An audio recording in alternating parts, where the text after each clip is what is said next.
అందరి మీద ఒకేసారి దాడి చేసేటటువంటి వ్యాధుల్ని ఆయుర్వేదంలో జనపదోధ్వంసపు వ్యాధులు అంటారు.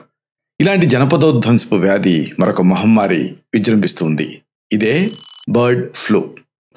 ఈ బర్డ్ ఫ్లూకి సంబంధించినటువంటి సమగ్ర సమాచారం, జాగ్రత్తలు, అలాగే దీనికి సంబంధించిన ఇంటి వైద్యాలు, ఆయుర్వేద ఔషధాలు, ఈ మొత్తం సమాచారాన్ని ఈ వీడియోలో మనం తెలుసుకుందాం.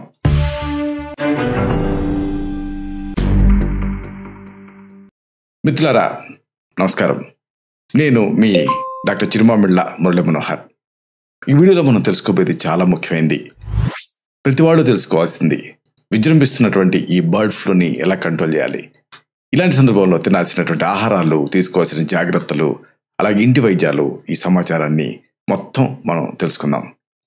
చూడండి, ఈ మధ్య గత కొద్ది రోజులుగా దేశవ్యాప్తంగా అనేక ప్రాంతాలలో ఈ బర్డ్ ఫ్లూ కేసులు విజృంభిస్తూ ఉన్నాయి, కలకలం సృష్టిస్తూ ఉన్నాయి. వదిలిపోయింది అనుకున్న ఈ వైరస్ మహమ్మారి మళ్ళీ ఆ జనసంచారంలోకి వచ్చేస్తూ ఉంది. దీంతో చాలామంది ఆందోళన పడుతున్నారు. అందుకే ఇలాంటి వాటిని మూకుమ్మడిగా దాడి చేస్తాయి కాబట్టి ఈ వ్యాధులు జనపదోధ్వంసపు వ్యాధులు అంటారు. అంటే జనపదాన్ని విధ్వంసానికి గురి చేస్తూ ఉంటాయి. దీనికి కారణం ఏమిటి అంటే H5N1 అనేటటువంటి వైరస్. దీనికి ఎక్కువగా వ్యాప్తి చెందేటటువంటి నేచర్ ఉంది. ఈ వ్యాధి సోకి కోట్ల సంఖ్యలో మామూలుగా అడవి పక్షులు, పెంపుడు కోళ్ళు చనిపోయాయి. ఇంతకు ముందు అందరికీ అనుభవమే ఇది. కాబట్టి అనేక జాగ్రత్తలు తీసుకుంటూ ఈ బర్డ్ ఫ్లూ బారిన పడకుండా ఉండాలి. అసలు ఇక్కడ ముఖ్యమైనటువంటి విషయం ఏంటంటే, అసలు బర్డ్ ఫ్లూ అంటున్నాం కదా, అంటే దీని లక్షణాలు ఎలా ఉంటాయి ఇది ముందు తెలుసుకోవాలి. మనుషులలో ఈ లక్షణాలు ప్రస్ఫుటంగా ఉంటాయి. ఒకటి, దగ్గు ఇబ్బంది పెడుతూ ఉంటుంది, అలాగే జ్వరం వేధిస్తూ ఉంటుంది, ఇంకా గొంతు మంటగా ఉంటుంది, అలాగే కండాల నొప్పులు, విపరీతమైన ఏ ఫ్లూలో అయినా మెయిన్గా ఈ మయాల్జియా అంటే మజిల్ పెయిన్స్ ఉంటాయి, అలాగే విపరీతమైన తలనొప్పి ఉంటుంది. కొన్ని సందర్భాలలో శ్వాస ఆడక ఇబ్బంది పడుతూ ఉంటారు. ఇంకా ఇది సిస్టమిక్గా కూడా కొన్ని లక్షణాలను కలగజేస్తుంది. తరచుగా వికారంగా అనిపించడం, వాంతులు అవ్వటం, ఇంకా ముఖ్యంగా అతిసారం అంటే డయేరియా, ఇలాంటి అనారోగ్యాల బారిన పడేటువంటి అవకాశం ఉంది. ఈ లక్షణాలు కనిపించే అవకాశం ఉంది. అయితే అరుదైన సందర్భాల్లో తేలికపాటి కంటి ఇన్ఫెక్షన్ అంటే కళ్ళ కలకు కూడా రావచ్చు. అయితే మరి ఈ సందర్భంగా త్రివిధ వ్యూహాలు ఉంటాయి. ఆహారం, విహారం, ఔషధం అని. వీటిలలో ముఖ్యంగా ఈ సమస్య రాకుండా ఉండాలన్నా, వచ్చింది వెంటనే తగ్గాలన్నా ఏం చేయాలి అంటే కొన్ని తినాల్సినటువంటి ఆహారాలు ఉన్నాయి. వీటిని తెలుసుకోవాలి. ఒకటి, ఈ రోజులలో అందరూ నాన్ వెజిటేరియన్స్, దాదాపుగా 80% మంది నాన్ వెజిటేరియన్స్గా ఉంటున్నారు. కాబట్టి నాన్ వెజ్ ఎలాగో తినడం తప్పదు అనుకుంటున్నప్పుడు బాగా వండినటువంటి పౌల్ట్రీ తీసుకోవాలి, బాగా బాయిల్ చేయాలి. ఇది దీనికి పరిష్కారం. చికెన్ కానీ లేకపోతే ఇలాంటి మాంసాహారాలు, వీటిని పూర్తిగా వండినట్టుగా మీరు నిర్ధారించుకోవాలి. ఎందుకంటే ఈ సమ్మర్లో ఈ ఫుడ్ కంటామినేషన్ రిస్క్ ఎక్కువ ఉంటుంది. బాగా ఉడికించడం వల్ల మాంసంలో ఉండేటువంటి ఏదైనా వైరస్ అంటూ ఉంటే అది ఆ సంక్రమణ ప్రమాదాన్ని తగ్గిస్తుంది. రెండోది ఏంటంటే గుడ్లు. ఈ బర్డ్ ఫ్లూ వ్యాప్తి సమయంలో గుడ్లు మీ ఆహారంలో మెయిన్గా న్యూట్రియంట్స్ ఇవే ఇస్తాయి కాబట్టి ఈ భాగం కావచ్చు. అయితే వీటిని కూడా అంతే, బాగా హార్డ్ బాయిల్డ్ ఎగ్ అంటారు, అంటే సరిగ్గా వండినటువంటి ఈ గుడ్లను ఎంచుకోండి. ఈ మధ్య ఆరోగ్య అన్న పేరుతోటి half boiled, semi boiled eggs తింటూ ఉంటారు. అంటే ఉడికి ఉడకకుండా అది హెల్త్ అనుకుంటున్నారు, కానీ ఈ సమయంలో మాత్రం ఇది మంచిది కాదు. పూర్తిగా ఈ గుడ్డు అనేది ఉడకాలి. ఇక అన్నిటికీ మించి ఎనర్జీ ఉండాలి, అలాగే ఈ వైరస్ని తట్టుకునే శక్తి రావాలి. కాబట్టి దీనికి ప్రోటీన్లు అవసరం. అయితే ఈ ప్రోటీన్స్ మరి మాంసం నుంచి వచ్చినవి కాకుండా నాన్ వెజిటేరియన్ నుంచి మొక్కల ఆధారిత ప్రోటీన్స్ తీసుకోవాలి. అంటే చిక్కుళ్ళు, బీన్స్, అలాగే గింజలు, ఇలాగ ఇవన్నీ కూడా ప్లాంట్ బేస్డ్ ప్రోటీన్స్ అంటారు. వీటిని మీ భోజనంలో భాగం చేసుకోండి. ఈ ఆహారాలు ఆ బర్డ్ ఫ్లూ తాలూకు సంక్రమణ ప్రమాదాన్ని తగ్గిస్తాయి. ఎందుకంటే అంటే ప్రమాదం లేకుండా ప్రోటీన్స్ని అందిస్తాయి ఇది. కాబట్టి ఇలాంటి ప్లాంట్ బేస్డ్ ప్రోటీన్స్ని తీసుకోండి. ఇక పండ్లు, అలాగే కూరగాయలు, ఇవి కూడా మీరు మీ డైట్లో చేర్చుకోవాలి. మీ ఇమ్యూనిటీ పెరగటం అవసరం. కాబట్టి ఈ పండ్లలో, కూరగాయలలో వైటమిన్ సి ఉంటుంది, ఇంకా అనేక పోషకాంశాలు ఉంటాయి. కాబట్టి వీటిని, తాజా పండ్లని, తాజా కూరగాయలని తీసుకుంటూ ఉండండి. బాగా ఈ ఆహారాలు అవసరమైనటువంటి విటమిన్లని మీకు అందిస్తాయి. అన్నిటికీ మించి ఈ సమ్మర్లో చూస్తుండగా నిర్జలీయత వస్తుంది. ఈ లక్షణాలు ఏమో సమస్యను ఎక్కువ చేస్తాయి. అంటే హైడ్రేటింగ్ పానీయాలు, అంటే ఈ నిర్జలీయత రాకుండా కాపాడే పానీయాలు తీసుకోవాలి.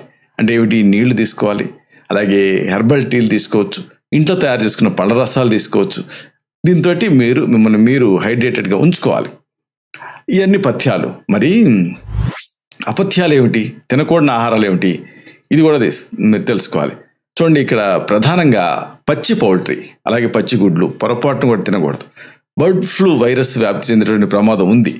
కాబట్టి ఈ పచ్చివి ఉడకనివి ఇలాంటి పౌల్ట్రీలు తీసుకోవద్దు. మెయిన్గా ఒక గ్రిల్డ్గా కొంతమంది బయట బార్బిక్యూ అని ఇలాంటి వాటి దగ్గర ఉడికిస్తూ ఉంటారు. లోపల ఉడికిందో లేదో తెలియదు సరిగ్గా. దీంతో రిస్క్ ఎక్కువ. అలాగే గుడ్లు కూడా అంతే.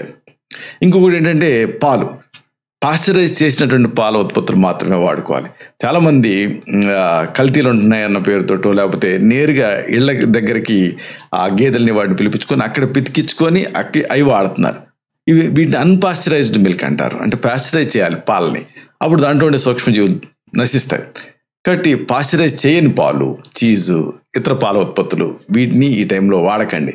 ఎందుకంటే ఇవి ఆ ఏవియన్ ఇన్ఫ్లుయెంజా తోటి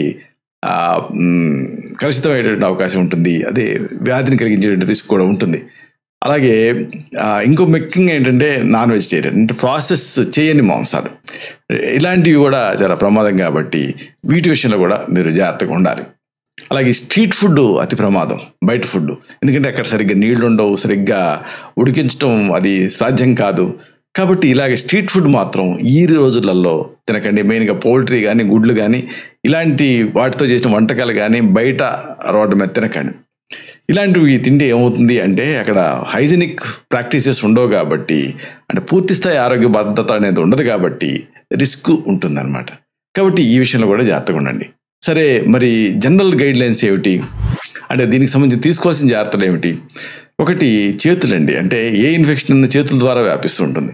కాబట్టి చేతుల పరిశుభ్రత చాలా ముఖ్యం. కనీసం ఒక 20 సెకండ్ల పాటు బాగా సబ్బుతోటి నీళ్లతోటి స్క్రబ్ చేసుకుంటూ ఉండాలి. ముఖ్యంగా ఆహారాన్ని తాకటానికి ముందు చేతుల్ని పరిశుభ్రంగా కడుక్కోవాలి. అలాగే వంటగది పరిశుభ్రత కూడా చాలా ముఖ్యం.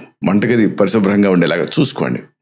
ఇంకా ఈ పౌల్ట్రీ కానీ ఇతర మాంసాహారాలు ఇలాంటివి ఉంటాయి కదా, వీటి కోసం ప్రత్యేకమైన పాత్రల్ని ఉపయోగించకండి. క్రాస్ కంటామినేషన్ రిస్క్ ఉంటుంది. అలాగే పర్సనల్ ప్రొటెక్టివ్ ఎక్విప్మెంట్ అంటారు. అంటే ఒకవేళ మీరు పౌల్ట్రీ ఫార్మ్లో పనిచేస్తారనుకోండి, లేకపోతే లైవ్ బర్డ్ మార్కెట్లో ఉంటున్నారనుకోండి, అప్పుడు మీకు సంక్రమించే రిస్క్ ఎక్కువ ఉంటుంది. కాబట్టి చేతి తొడుగులు, మాస్కులు ఇలాంటివి బాగా ధరిస్తూ ఉండండి. ఈ బర్డ్ ఫ్లూ వ్యాప్తి సమయంలో మిమ్మల్ని మీరు రక్షించుకోవడం చాలా ముఖ్యం. కాబట్టి బ్యాలెన్స్డ్ డైట్ బాగా తీసుకుంటూ ఉండండి. నీళ్లు కాచి చల్లార్చినటువంటి నీళ్లను కూడా బాగా తాగుతూ ఉండండి. అన్నిటికీ మించి చక్కటి ఆహార ఔషధాలు కూడా ఉన్నాయి. ఉదాహరణకు అల్లం, పసుపు, తులసి, వెల్లుల్లి ఇలాంటివన్నీ కూడా యాంటీవైరల్ కింద పనిచేస్తాయి. వీటిని మీ ఆహారంలో భాగం చేసుకోండి. వీటితో పాటు వైద్య సలహాతో అవసరం అనుకుంటే మృత్యుంజయ రస్, మహాలక్ష్మి విలాస్ రస్, వ్యోషాది వటి అంటే త్రికట్టుతో తయారవుతుంది, శొంఠి పెప్పళ్ళు మిరియాలతోటి వ్యోషాది వటి సురక్షితమైంది, వైద్య సలహాతో వాడుకోవచ్చు. అలాగే పసుపుతో తయారయ్యే హరిద్రాఖండ యోగ్ ఇలాంటి ఆయుర్వేద ఔషధాలు ఉన్నాయి. వీటిని నివారణగా వాడుకోవచ్చు. అలాగే వచ్చిన తర్వాత త్వరగా తగ్గటానికి కూడా వీటిని వాడుకోవచ్చు. ఇలాగా మీరు ఏమాత్రం అజాగ్రత్తగా ఉన్నా ఈ జనపదోధ్వంసపు వ్యాధులు, ఈ బర్డ్ ఫ్లూ ఇలాంటివి వ్యాప్తి చెందేటువంటి రిస్క్ ఉంటుంది. కాబట్టి చాలా జాగ్రత్తగా ఉండాలి. ఇలాంటి మరిన్ని ఇన్ఫర్మేటివ్ వీడియోస్ కోసం ఈ ఛానల్ సబ్స్క్రైబ్ చేసుకోండి. అలాగే ఈ వీడియోలు అప్లోడ్ అవడంతోనే ఆ విషయం మీకు తెలియడం కోసం బెల్ బటన్ క్లిక్ చేయండి. అన్నిటికంటే ముఖ్యంగా ఇలాంటి అద్భుతమైన చక్కని విషయాలు ఇతరులకు ఉపయోగపడటం కోసం ఈ వీడియోతో లింక్ని మీ సర్కిల్స్తో షేర్ చేసుకోండి. శతం జీవ శరదో వర్ధమానః, శతం హేమంతాన్ శతం వసంతాన్. 100 శరత్తులు, 100 హేమంతాలు, 100 వసంతాలు వర్ధిల్లుతూ జీవించండి. Stay healthy, stay happy, be positive, keep smiling, stay safe. Love you all. శుభం.